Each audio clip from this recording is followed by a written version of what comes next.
Bienvenue sur Tandem TV, bonjour à toutes et à tous. Bonjour Stéphane Goldin, vous êtes notre consultant sécurité et militaire, mais c'est sur l'isolement planétaire d'Israël que je souhaite avoir votre analyse parce que je vais vous dire franchement, et je vais vous faire un aveu, j'ai sollicité des diplomates israéliens, certes, à la retraite, qui n'ont pas donné suite. Alors, depuis le 8 octobre, on assiste à un déferlement médiatique, à un véritable tsunami anti-Israël et anti-juif avec un seul mot à la bouche, génocide. Tout se passe comme, finalement, si le monde était possédé par le démon antisémite et qu'il en prenait même du plaisir. Alors, quelle en est la cause profonde? Pourquoi David est-il du jour au lendemain devenu Goliath? Stéphane Goldin, votre analyse. Bonjour William. Alors, si je ne vais pas me permettre de prendre la place de ces diplomates émérites parce que je n'en ai pas non plus toutes les capacités, mais toujours est-il qu'on voit très bien qu'il y a un effritement de l'image d'Israël à travers le monde et on le voit dans des pays occidentaux. Je pense à l'Australie, je pense au Japon, à l'Espagne, la Suède, la France, les États-Unis, hein. Les États-Unis où il y a eu franchement une chute de 11 points de l'image d'Israël entre 2022 et 2025. On voit qu'en Grande-Bretagne aussi, il y avait 44% de gens qui étaient contre Israël il y a encore peu de temps et aujourd'hui, on arrive à 61%. Et donc, on sent qu'Israël, dans le fond, a perdu cette guerre, entre guillemets, de ce qu'on appelle la communication. Disons-le clairement, Israël avait une porte, une fenêtre ouverte entre le 7 octobre et le 15 octobre, je dirais, où c'est vrai que le monde avait été choqué, comme nous, ici en Israël, des massacres qui avaient été qui avaient été faits par les terroristes du Hamas. Et peut-être que nous n'avons pas pris les choses en main comme il le fallait. Peut-être qu'aussi le monde s'attendait à une guerre, à une réponse beaucoup plus rapide. Vous savez, quand on regarde dans le fond cette image d'Israël, ça a commencé franchement à se détériorer depuis la guerre des 6 jours, jusqu'après la guerre des 6 jours. Dans le fond, jusqu'à la guerre des 6 jours, Israël était vu comme un pays extraordinaire. Les gens donnaient tout pour Israël. Les gens même venaient en Israël sans aucun problème Dans les kibbutzim, dans c'est les volontaire. kibbutzim et voilà et après, dans le fond, il y a eu aussi l'image d'Israël qui a changé. On avait toujours l'image, d'Israël avec, l'image de ce petit juif dans le ghetto de Varsovie qui levait les mains Absolument, devant les absolument. nazis. Or là, dans le fond, à partir de 1967, les choses ont changé et c'est vrai que si on doit se faire une autocritique, Israël n'a pas joué cette carte de la communication comme il se devait. Actuellement, Israël vit une guerre depuis plus de 600 jours. C'est la plus longue guerre d'Israël et personne n'est habitué à cela. Et dans le fond, l'opération qui est menée actuellement, les chars de Gédéon, peut-être qu'elle aurait dû être menée dès les tout premiers jours de la guerre pour accélérer le mouvement et en finir immédiatement avec la question des terroristes du Hamas et peut-être on n'en aurait pas été là. Toujours est-il qu'aujourd'hui, nous sommes face à cette problématique, une problématique de communication. Et en face de nous, nous avons quand même aussi des acteurs. Et je pense au Qatar plus particulièrement, qui a une chaîne de télé qui s'appelle Al Jazeera. Et cette chaîne de télé, elle balance une dizaine de mots par jour, génocide, massacre, enfants, famille, faim, humanitaire. Et tout ça est repris par l'ensemble des médias d'abord, des médias à l'international qui font des informations extraordinaires, mais aussi avec les réseaux sociaux. Et donc, les réseaux sociaux aujourd'hui, qui, dans le fond, est sur les réseaux sociaux, c'est vrai qu'il y a aussi des gens de notre âge, William et moi, William est comme vous et moi, mais il y a aussi énormément de jeunes et on voit que cette détérioration de l'image d'Israël est essentiellement aussi, c'est surtout chez les jeunes. Et donc, on n'a peut-être pas su prendre le contre-pied de cette chaîne de télé. Toujours est-il qu'il n'est jamais trop tard. Mais aujourd'hui, c'est vrai qu'Israël est devenu une sorte d'État paria, pour dire clairement les choses, avec au-delà de cela, l'image aussi, de son premier ministre parce que, tout ça est lié. Alors il y a, c'est vrai, un vent anti-Netanyahou, je dirais, un peu partout dans le monde, mais le fait qu'aujourd'hui, il y a aussi un lien très fort entre antisémitisme et antisionisme et souvent, il est là le problème. On va y revenir, mais c'est vrai que vous avez cité les pays qui à l'origine, on parlait de, c'est vrai, les deux pays leaders, c'était l'Irlande et l'Espagne. L'Espagne d'ailleurs qui vient de geler un contrat avec Raphaël sur des antimissiles. Bon, ça, je ferme la parenthèse. Et puis après, les choses ont mal évolué. Ouais, voilà, maintenant, le président Macron, avec son désir de défendre la création d'un État palestinien, a amené avec lui des pays qui étaient jusqu'à présent même amis d'Israël ou même très proches, comme l'Allemagne, comme l'Italie. Et finalement, on voit une chose, c'est que en Europe, il n'y a que les ex-pays satellites de l'URSS qui sont proches de nous, mais qui ont, pour dire la vérité, des gouvernements de droite, voire d'extrême droite. On vient de le voir avec la Pologne. En Amérique du Sud, c'est intéressant de voir ce qui se passe en Amérique du Sud. Vous avez parlé des États-Unis. C'est vrai qu'en plus des États-Unis, l'antisémitisme renaît. On a vu les attentats du Colorado, de Washington. Et malgré Trump, d'ailleurs, entre parenthèses, en Amérique du Sud, c'est énorme le nombre d'États qu'il y a en Amérique centrale. Il n'y a que deux États, deux pays qui sont, on va dire, pro-Israël, l'Argentine, avec Milei, et puis le petit Équateur. Je ne sais pas Et, pourquoi, d'ailleurs, je ne sais pas. et, et, et pour le moment, je dirais l'Argentine, parce Oui, qu'il faut savoir que l'Argentine, il y a encore quelques années, était contre Israël. absolument, Donc, absolument.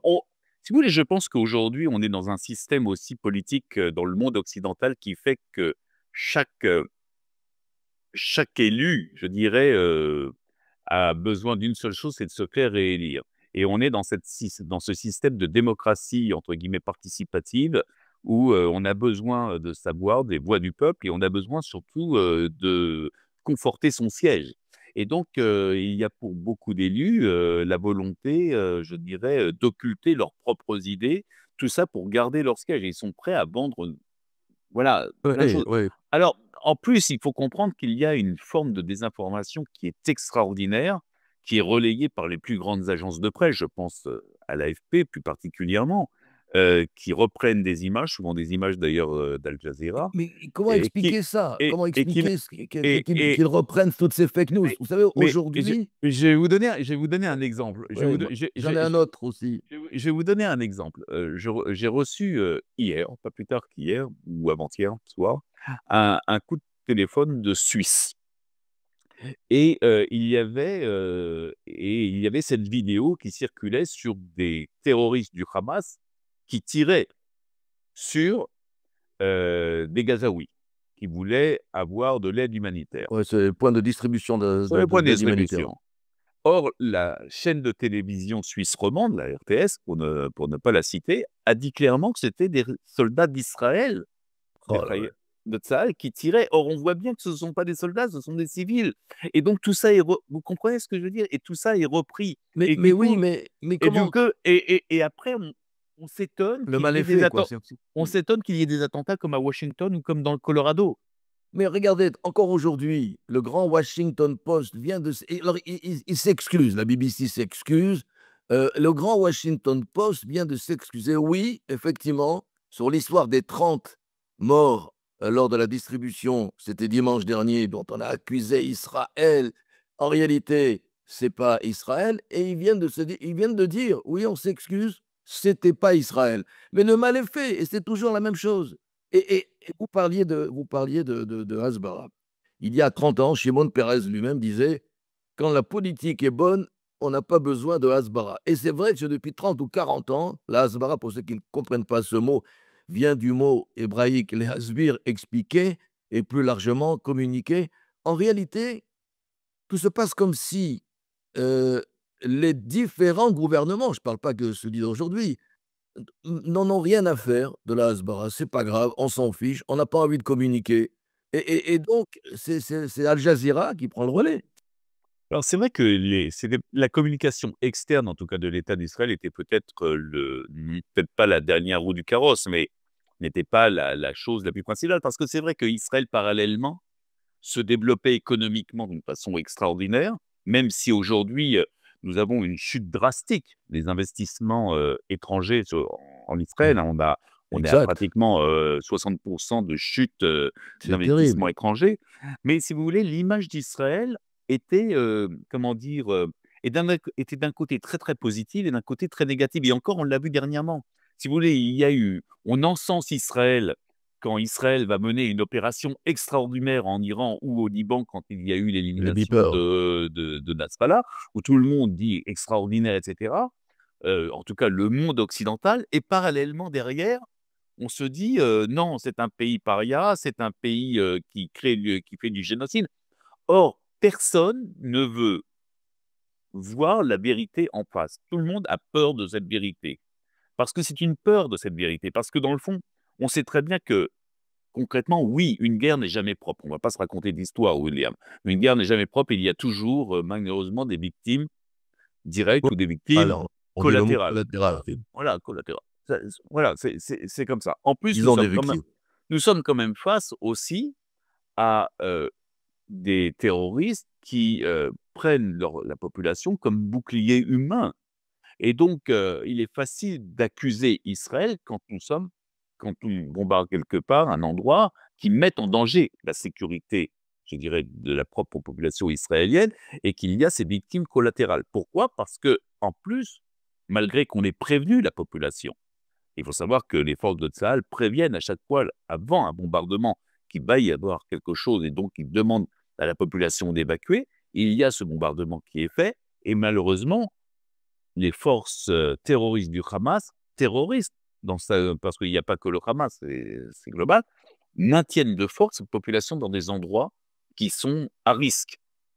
D'où, après, les images qui sont répercutées dans le monde entier, et d'où l'image d'effritement total je dirais pas plus qu'effritement, c'est une image de désastre par rapport à Israël. Et donc, on est dans cette situation où aujourd'hui, nous devons remonter la pente. Il n'est pas trop tard pour dire clairement les choses. Est-ce Il n'est possible? jamais Est-ce il possible, d'après vous? Vous savez, moi, je suis quelqu'un qui suis toujours, positif, objectif et qui regarde toujours le verre à moitié plein, et je pense qu'il n'est jamais trop tard. Il n'est jamais trop tard. Maintenant, il va falloir s'en donner les moyens. Je pense que la question de la communication doit être le 8e front de l'État d'Israël, et on doit Je suis prendre tout ça à fait comme une d'accord vér avec vous. Que et fait la on diplomatie? Qu'est-ce qu'elle voilà, fait, la diplomatie israélienne? et on doit prendre cela comme une véritable guerre. Ça veut dire qu'il va falloir donner des moyens aussi à la Oui, diplomatie absolument. israélienne. Il faut savoir que les budgets des différentes ambassades, consulats, ces dernières années, a drastiquement baissé. Et donc, il va falloir redonner ces moyens aux consulats, aux ambassades à l'étranger, pour qu'il y ait dans chaque consulat, dans chaque ambassade, un véritable pôle de communication, parce que c'est eux qui connaissent le mieux la situation intérieure d'un pays donné, avec les bouts et les aboutissants de ce pays, pour pouvoir communiquer en phase avec ce pays. Donc, oui, il va falloir donner ces moyens, mais ça ne va pas être suffisant. Il va falloir aussi que Israël montre aussi, je dirais, des signes de force. Quand je dis des signes de force, dire qu'aujourd'hui, on est concrètement embourbé dans une situation euh, que l'on arrive encore à maîtriser pour le moment, mais on voit très bien que, en tout cas, les ennemis d'Israël essaient de la tirer le plus longtemps possible, justement parce qu'elle dessert l'État d'Israël. Quand, par exemple, le Hamas refuse tout accord concernant les otages, ou propose un accord où on va en libérer 10 et dans un mois ou dans 2 mois 10 autres, c'est pour justement tirer sur le long terme toute cette opération, pour jouer justement aussi sur la question de l'image d'Israël. Et donc, il va falloir qu'Israël aussi revienne sur ce qu'on appelle au rugby ses fondamentaux. Et ces fondamentaux, c'est revenir à des guerres courtes, à des guerres, à des opérations, je dirais. Des opérations claires, nettes, sans Ça, c'est avoir l'homme la de la main qui tremble. sécurité qui parle maintenant. Donc Oui, c'est relié, tout ça est oui, relié. tout ça est relié. Alors, avec peut-être aussi, c'est vrai, alors il faut le comprendre, qu'Israël aussi a subi énormément de pression à l'international depuis ces plus de 600 jours. Il faut comprendre qu'Israël n'a pas eu peut-être toutes les mains aussi libres qu'elle l'aurait souhaité. Mais toujours est-il qu'à un moment donné, il va falloir qu'Israël retrouve, entre guillemets, son indépendance d'action. Et par là, je pense qu'on regagnera, je dirais, cet effritement et ces valeurs, qu'on donne à l'étranger qui ne sont pas les nôtres. Parce que, écoutez, on ne va pas se raconter d'histoire. Le monde oublie une petite chose. Quel est le pays en guerre qui va aller donner de l'aide humanitaire à son ennemi? C'est une question que je pose. Mais c'est sûr, mais Voilà. j'ai l'impression que tout le monde s'en fiche, quoi. Vous savez, je ne sais pas le nombre de d'enfants syriens qui sont nés sur le territoire israélien, qui ont été donc exfiltrés du territoire syrien vers Israël pour pouvoir naître, enfin leur maman, pour pouvoir accoucher en paix, qui sont repartis en Syrie. Personne ne le dit, ça. Personne ne le dit. Parce que tout le monde s'en fiche. Tout ce qu'ils veulent, c'est Donc, condamner non-stop l'État paria voilà. Israël. Donc, l'idée, alors, derrière tout ça aussi, il faut comprendre qu'il faut aussi peut-être que nous aussi, on fasse notre introspection. Et il faut aussi peut-être arrêter aussi qu'il y ait des voix juives, entre guillemets, qui, de temps en temps, en voulant défendre une certaine conception, une certaine idée humaniste que je peux concevoir, le disent en tout cas pas au bon moment. Et je pense que de l'étranger, on peut se permettre d'être contre un Premier ministre ou un autre, mais pas de cette façon-là et pas à ce moment-là. Je pense que au moment où Israël est en guerre, je pense que le monde juif dans son ensemble doit être complètement uni et jouer la carte de l'unité. On peut avoir des différences, c'est ce qui fait toute la force du peuple d'Israël, toute la force du peuple juif, ces différences, mais à un moment donné, il faut s'unir dans ces moments difficiles. Alors, vous avez dit une chose importante, il faut revoir ce qu'on appelle la hasbara, donc la communication à travers un travail de fond dans les consulats et dans les ambassades. Il y a aussi des personnalités. Ben, aux États-Unis, la plus connue, c'est Noah Tishby. Il y a vous, il y a moi. Je veux dire, on fait un travail d'asbara, nous aussi, quelque part. Finalement, est-ce que l'État d'Israël ne devrait pas aussi utiliser des personnalités ou des médias pour faire une contre-offensive? Heu, de Alors, elle en utilise certains, à mon avis, pas assez, je dirais, pas assez, et Israël a un potentiel de personnes extraordinaires qui pourraient faire justement cet hasbara.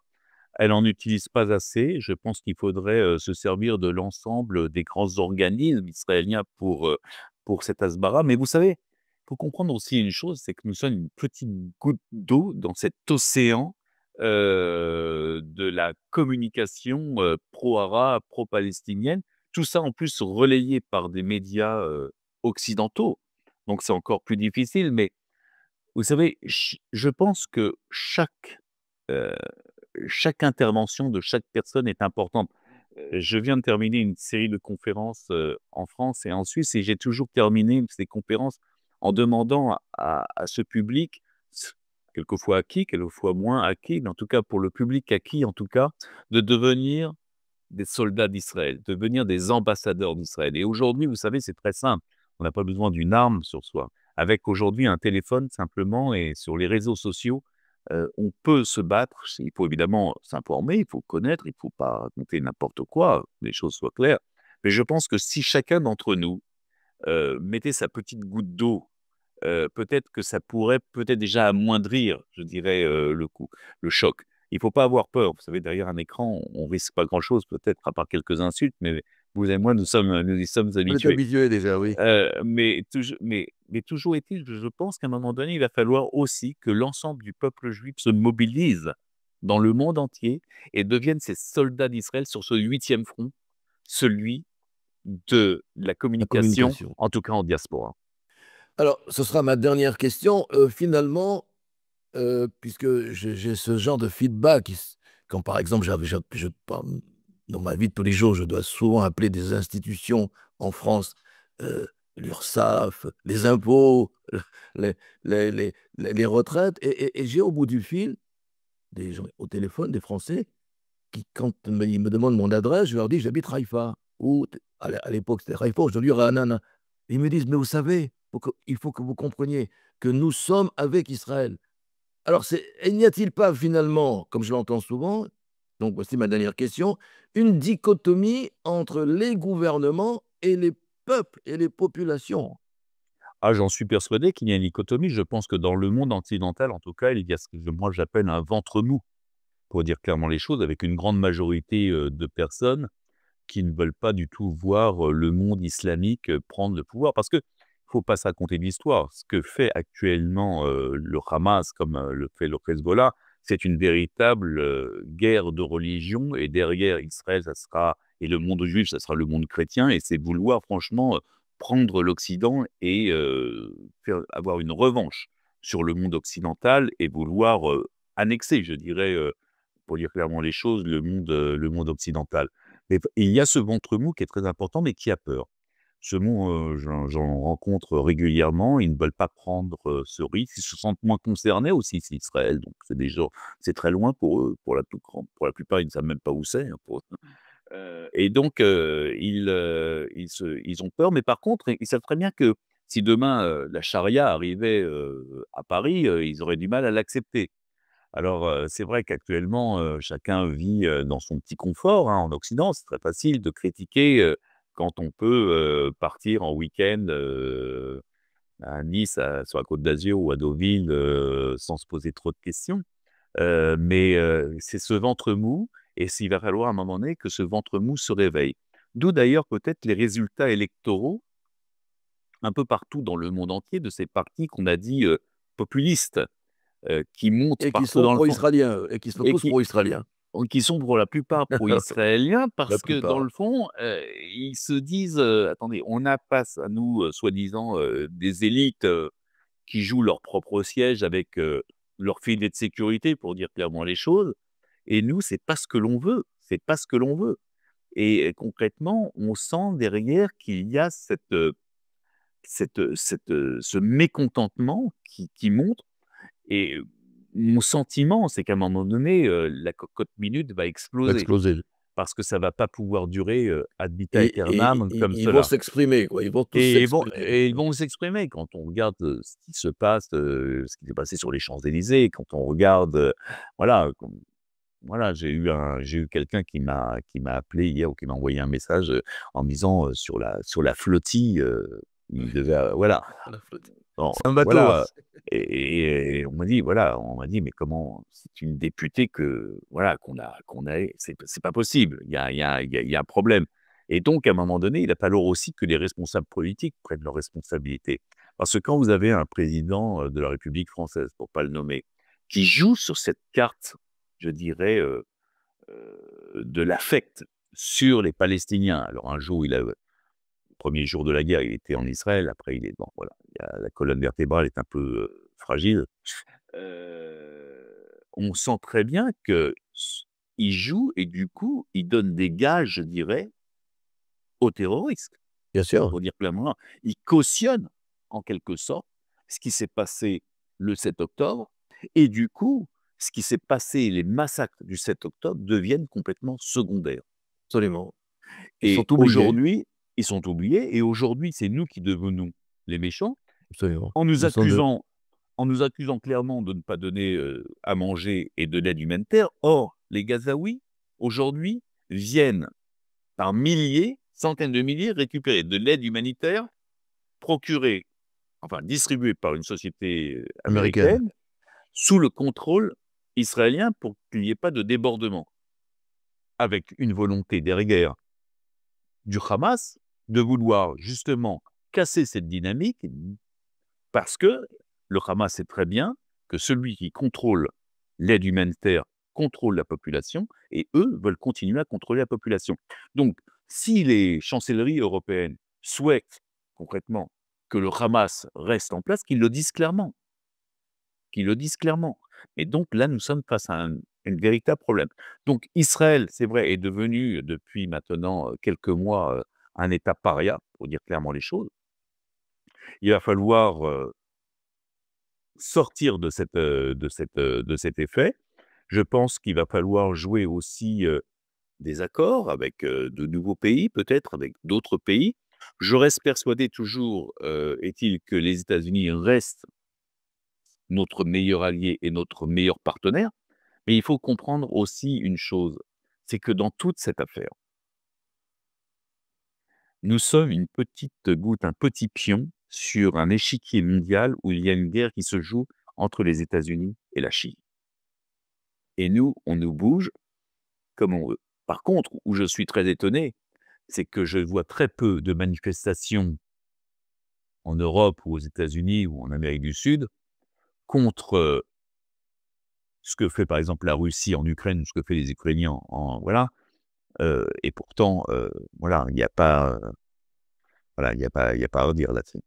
Et c'est sûr qu'ils préfèrent parler de mondialisation, je parle des universités américaines, mais mondialisation de l'intifada. En revanche, ils disent rien sur ce qui se passe sur d'autres terrains de guerre, que ce soit d'ailleurs en Afrique, en Asie ou en Europe, entre l'Ukraine et la Russie. Mais je voulais simplement terminer par une petite phrase, William, si vous me Je permettez. vous en prie. Heu, j'ai commencé mon propos en parlant du Qatar et le Qatar, a une grosse responsabilité aujourd'hui, par rapport à la situation où Israël, se trouve. Le Qatar, n'oublions pas, c'est eux qui financent un mouvement comme les Frères musulmans. C'est eux qui sont entrés dans l'ensemble des universités des grandes universités, ou via les fonds de pension américains, ou via les conseils d'administration en Europe. C'est eux qui, ils détiennent des grands clubs de foot, c'est eux qui détiennent une chaîne de télé. On a vu, c'est eux qui financent aussi en partie, le Hamas. C'est eux qui ont continué à donner une immunité, diplomatique et politique, et territoriale, je dirais, aux, représentants du Hamas, même après le 7 octobre. Et à un moment donné, il va falloir aussi se poser la question sur, ce pays-là. Alors justement, donc posons-la. En réalité, faut-il les avoir en ligne de mire, les Qataris? C'est beaucoup plus compliqué qu'on ne le pense, parce que c'est vrai qu'il y a des intérêts qui sont, régionaux. Les États-Unis, dans la en première ligne, mais toujours est-il qu'à un moment donné, il va falloir aussi, en tout cas, gérer la problématique qatarie. Et En en tout cas premier au ni lieu, en tout cas au niveau de sa communication. et en premier lieu, demander à tous les supporters du PSG d'arrêter de s'abonner à Vous savez, ça va être à ce beaucoup club. parce que c'est pas que le PSG, c'est Non, énormément non, de non, clubs voilà, c'est c'était une énormément de petite clubs, boutade. c'est C'est une aussi, boutade. le Grand Prix de l'Arc de Triomphe, il me Oui, oui, semble, en absolument. France, voilà, bon Ils et sont c'est partout, et je comme pense disait l'autre. et je pense concrètement que le Qatar a acheté énormément de banlieues en France. Oui. Merci Stéphane Golding. Je pense que comme moi, beaucoup de téléspectateurs de Tandem TV vont apprécier votre analyse donc de cet État paria qui est devenu, je mets des guillemets parce que ça ne me fait pas plaisir, qui est devenu Israël et de l'absence de Hasbara, l'absence de diplomatie et l'isolement terrible depuis carrément le 8 octobre 2023. Merci, je rappelle vous pouvez vous abonner à Tandem TV, vous pouvez également revoir cette émission régulièrement, toutes les émissions et même les interventions de notre ami Stéphane Goldin sur la chaîne TV, Tandem TV et sur la chaîne YouTube et sur le site tandemtv.com, je crois, je ne me souviens plus, mais enfin voilà. Merci à tous, à bientôt Stéphane. Merci. Bonne journée à tous. Au revoir, bonne journée Au à revoir. vous.